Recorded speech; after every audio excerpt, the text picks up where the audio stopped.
आप लोगों को बताने वाली हूँ कि दुनिया में सबसे बड़ा पापी कौन है, स्त्री या पुरुष।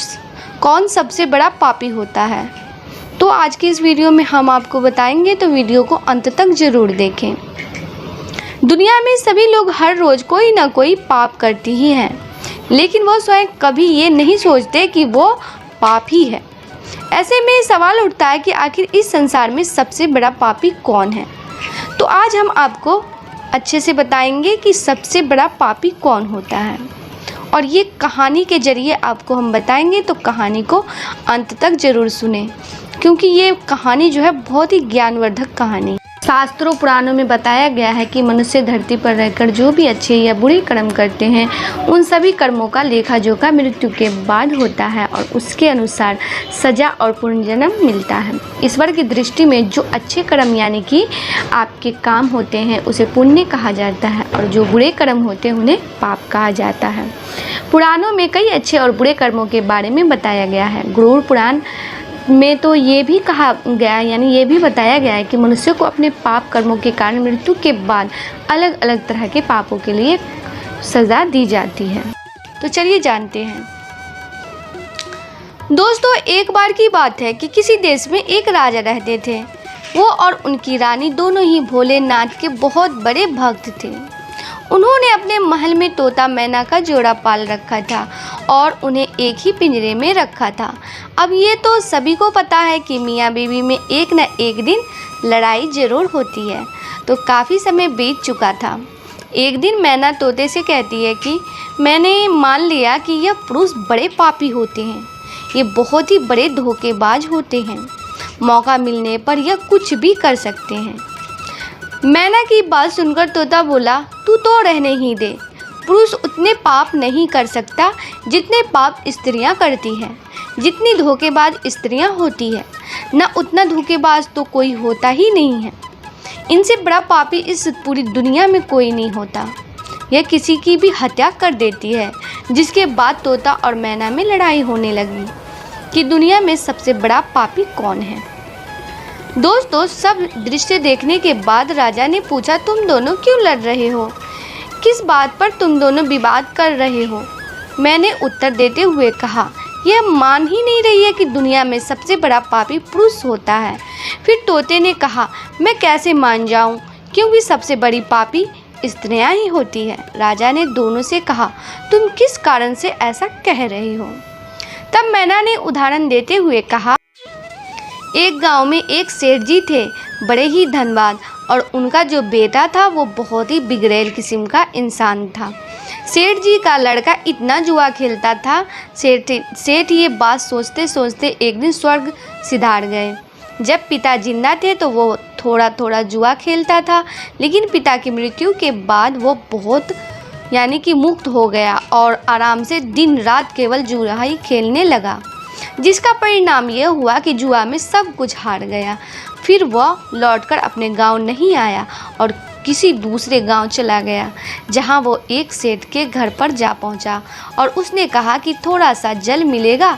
जब सेठ ने उसने पूछा कि तुम कहां से आए हो, क्या करते हो, जिसके उत्तर में लड़के ने कहा, मैं व्यापारी हूँ और जहाज़ से जा रहा था।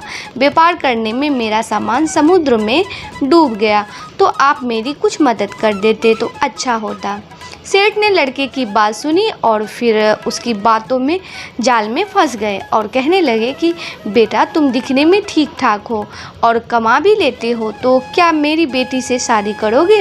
ये बात सुनकर लड़का खुश हो जाता है और शादी के लिए हामी भर बैठता है, जिसके बाद दोनों का विवाह हो जाता है और सेठ अपनी बेटी को खूब सारा धन देकर विदा कर देती है।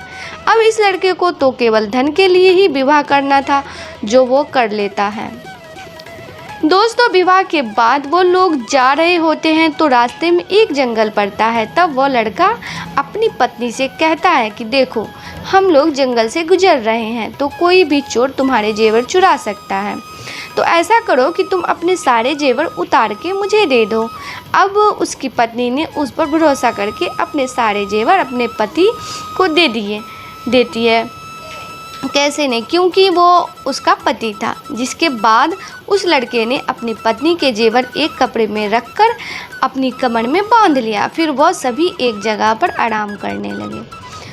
तब उस लालची लड़के के साथ आई दासी को उसने मार डाला और अपनी पत्नी के कुएं में गिरा दिया कि वह उसमें डूबने से मर गई।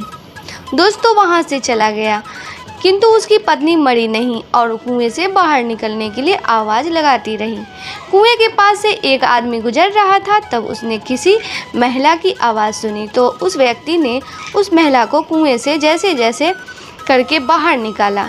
कुएं से बाहर निकलने के बाद महिला ने अपनी सारी जानकारी उस व्यक्ति को दे दी, जिस पर उस व्यक्ति ने महिला को उसके पिता के घर पहुंचा दिया।